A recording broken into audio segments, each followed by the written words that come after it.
Ok, pessoal, já de volta, já está aqui o pastor Bruno e mais uma vez falando com vocês, Super Gás Brás. Tem uma promoção do Super Gás Brás, 2643-4497, você compra o gás, você vai concorrer a 5 TVs 50 polegadas que a gente vai sortear aqui no programa em dezembro, ok? 2643-4497. Pastor Bruno Couto, mais uma vez, muito bom ter você aqui no programa. Bom dia, irmão. Bom dia, Hélio, bom dia a todos que estão aí nos assistindo. O prazer é meu, a alegria é minha. Eu tenho certeza que eu tenho em você um amigo, um companheiro. Com certeza. Algo que eu amo na sua vida é que você sempre tem uma palavra de afirmação, não é? É bom ouvir essas palavras, né? Quando vem de um amigo. Então é uma alegria estar aqui contigo, Hélio. Nesse momento, como é que está o Copete? Está uma bênção, eu creio que essa é a palavra, né? Há uma unidade muito grande entre os pastores. Os nossos cafés da manhã, que são os nossos encontros mensais, têm sido extraordinário, um tempo de comunhão, um tempo de confronto. Porque eu costumo dizer, nós pastores somos muito usados por Deus para confrontar, para repreender os nossos membros, mas nós também precisamos de repreensão, precisamos de alinhamento, precisamos de ensino. Então eu vejo que o Copete hoje tem sido essa ferramenta de alinhamento na nossa vida. Porque nós pastores, quando nós andamos juntos, um se torna instrumento na vida do outro. Um pastor, uma pastora, ela não pode andar sozinho, Hélio. É muito difícil exercer um ministério sozinho, sem apoio. Quando a gente anda sozinho, muitas vezes a gente perde o limite. E é justamente essa solidão que faz com que muitos pastores e pastoras desistam no meio do caminho. Eu estava conversando com um pastor amigo meu essa semana, que da minha turma, que se formou na Faculdade de Teologia na UMESP, lá em São Paulo, São Bernardo do Campo, se éramos em torno de 40, 50, hoje, se nós tivermos 10 no ministério pastoral, seria excelente. Eu acho que nem 10 pessoas de toda uma turma se mantêm no ministério pastoral. E eu creio que uma das razões é a solidão do ministério. O ministério pastoral não é uma competição. Eu não sou competidor do meu amigo, da minha amiga pastora. Quando a gente enxerga isso, isso traz uma angústia muito grande para dentro do coração do pastor e da pastora.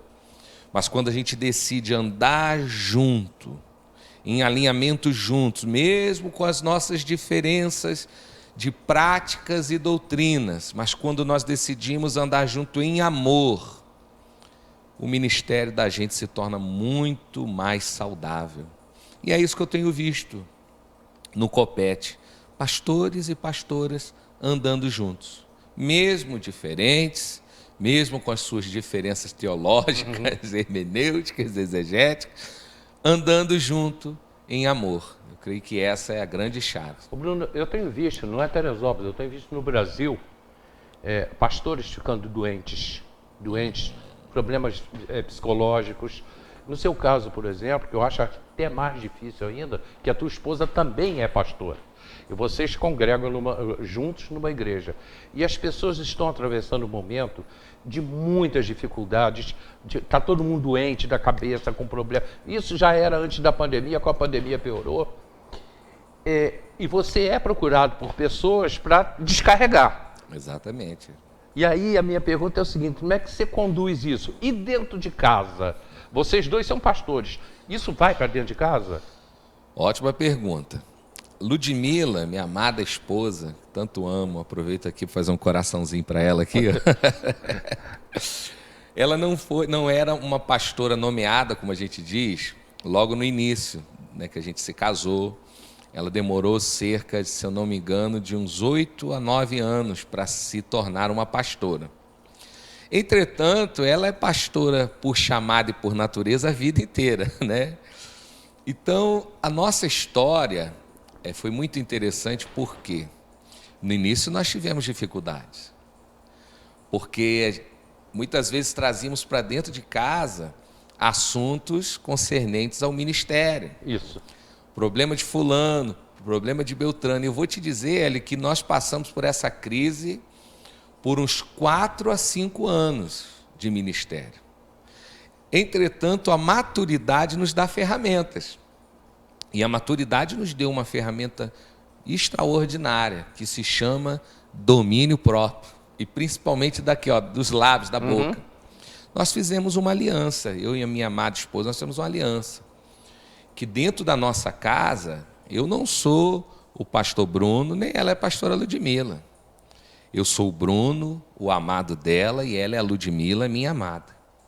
Então, dentro de casa, lógico que há emergências, nós somos pastores integrais, mas fora de casos emergenciais, o nosso assunto é acerca dos nossos filhos, acerca de nós dois, não é acerca dos nossos sonhos, dos nossos planos. E você falou algo muito, muito certo, Hélio. A maioria dos problemas psicológicos dos pastores é não saber discernir que ele não é pastor 24 horas por dia. Nós somos de uma geração que dizia assim, não, o pastor ele é integral, ele tem que ser pastor toda hora, a todo momento, isso e aquilo, primeiro o ministério, primeiro a igreja. E é por isso que um monte de pastor e pastores se divorciaram. É por isso que há um monte de filhos de pastores que não estão na igreja. Porque eles olham para a igreja e veem que a igreja, infelizmente, não estou dizendo que é certo ou errado, mas a igreja afastou o pai e a mãe dele. Então acaba que cria uma resistência do filho de pastor acerca da própria igreja. Pastor e pastora têm que entender que eles precisam de ajuda. Não são super-homens, não são super-mulheres. São homens e mulheres que carecem de cuidado. Cuidado espiritual, cuidado emocional. E a gente só consegue esse cuidado, repetindo o que eu já disse, quando andamos com outras pessoas. Um psicólogo não se cuida dele mesmo. Um médico também não deveria, né? Cuidar dele mesmo. Só que nós, pastores, queremos cuidar da gente mesmo. E sem esse cuidado do outro, as pessoas adoecem. E acaba que quando você vai querer ministrar cura na outra pessoa, você não consegue, porque sua alma está tão ferida que você não consegue ser um instrumento de cura na vida de outra pessoa. Seguindo mais ou menos dentro da mesma pergunta, eu tenho visto aí muitos pastores, posso citar o pastor João, a pastora Gabriela, e outros fazendo psicologia. Estão estudando psicologia e psiquiatria. Estão estudando. Sentiram essa necessidade de estudar, porque a coisa está indo além do que um pastor fala religiosamente. Você já sentiu essa dificuldade? Eu sei que você estuda muito. Um pastor tem que continuar estudando? Sim, a meu ver é chave. Entretanto, toda ferramenta que o pastor recebe, seja a formação em psicologia, seja uma formação em outra área de saúde, toda ferramenta que um pastor usa, ela tem que estar sendo guiada pelo Espírito Santo. Sim. Por que eu digo isso? Eu já tive algumas experiências ruins com pastores que decidiram estudar psicologia e parece que se esqueceram da Bíblia. Mas eu tenho ótimos testemunhos de pastores e pastoras que estudaram psicologia e usaram a psicologia à luz da Bíblia como instrumento do seu ministério. Então, eu vejo o estudo como algo fundamental. Entretanto, todo conhecimento humano, toda sabedoria humana, ela precisa estar arraigada na luz da Bíblia. Foi esse o grande problema que o cristianismo enfrentou em Roma. Quando nós lemos, né, a carta aos Romanos, à luz do pano de fundo do que acontecia, nada mais era do que isso. A influência da filosofia, a influência do helenismo, não é que muitas vezes prevalecia sobre o conhecimento de Cristo, o conhecimento do Evangelho. É por isso que Paulo se preocupa tanto, quando ele fala em Romanos capítulo 1, acerca da sabedoria, do conhecimento, onde muitas vezes o ser humano se colocou como centro, né, da sua existência e se esqueceu de que a verdade é: Deus é o centro de todas as coisas. Logo, tudo que o Senhor permite que eu tenha na minha mão tem que passar pela luz dele, pela luz da palavra, porque senão se torna um instrumento não facilitador, mas até um impeditor daquilo que Deus tem para a gente. Perfeito. Eu já estou indo para o comercial, na volta a gente vai falar do Clamaterê, mas não tem como me furtar de eu falar do Metanoia, que todo mundo sabe, inclusive aqui, quem me acompanha na televisão, a minha paixão pelo projeto Metanoia. E por quê? Principalmente quando eu vejo chegar lá 40, 50, 60, 70 jovens. Isso me deixa... Porque são muitos anos, Bruno, na televisão e no rádio, vendo que os jovens precisam de ajuda. Tá? Isso para todo mundo, até na minha casa. Lá eu tenho 4, 5 netos. Então eu sei que eles vão precisar de ajuda um dia. Então quando você vê os jovens chegando no Metanoia, e é isso que eu digo aqui, o que o Metanoia faz de bem para o jovem.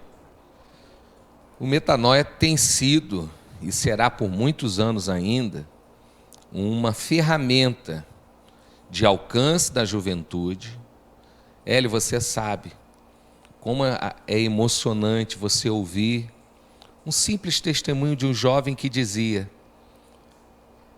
há 2, há 3 ou há 1 mês eu era um usuário de drogas, mas a partir de hoje, através de Jesus Cristo, através de uma ferramenta que eu deixo sempre claro, o Metanoia é somente um braço, porque quem faz a obra é Jesus através da sua igreja. Mas você vê um jovem dizendo: olha, eu tinha uma vida assim, cheia de desafios acerca dos meus vícios, mas agora eu sou liberto, a minha vida foi transformada, eu voltei a estudar. Quantos casamentos restaurados, porque a mulher já não aguentava mais o seu marido por causa do vício, e agora ele restaurado, o casamento é restaurado. É isso que gera satisfação no nosso coração. É ver que verdadeiramente temos sido, como Metanoia, instrumentos para resgate de jovens. Metanoia é religião? E longe disso. Primeiro que religião é o religar, né? É aquilo que você faz para alcançar Deus.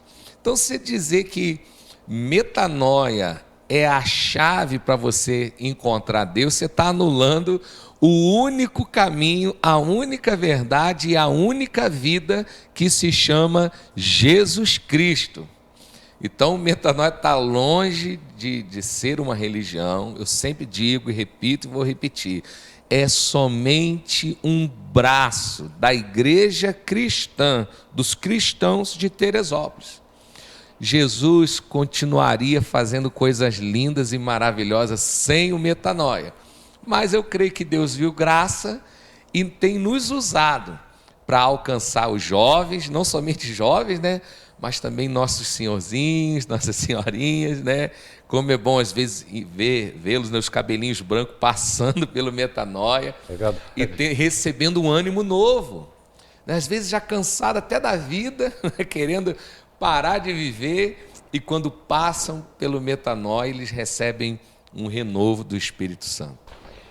Bom, indo para o comercial, eu vou falar aqui uma coisa que eu já falei tantas e tantas vezes aqui, como eu falo com vocês sobre metanoia, quando eu estou me preparando, quando eu passei, isso já vão aí 11 edições atrás, Bruno, eu não sei se eu já te falei isso, na segunda-feira, quando eu saí da minha garagem, eu parei meu carro, né, no portão, saindo, né, da garagem, eu desliguei o carro, fiquei ali alguns minutos pensando o que aconteceu comigo naquele final de semana.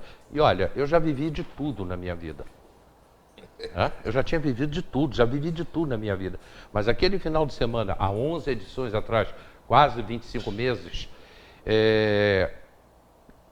foi diferente. Eu, quando cheguei na segunda-feira, eu estava diferente. Tá? A minha mulher diz isso. A minha mulher fala para todo mundo, a Valéria fala para todo mundo, esse cara mudou quando foi para o Metanoia.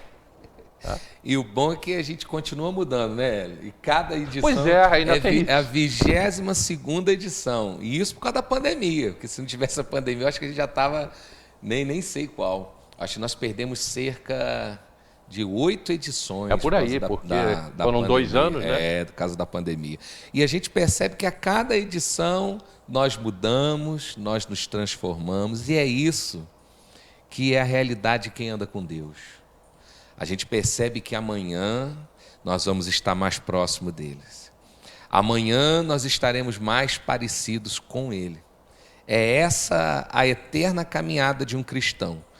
O dia se passa e quanto mais os dias se passam, mais semelhantes a Jesus nós nos tornamos. Esse é o nosso grande alvo. Em 3 minutos, o pastor Bruno Couto fala sobre o Clama Terê. A gente volta já.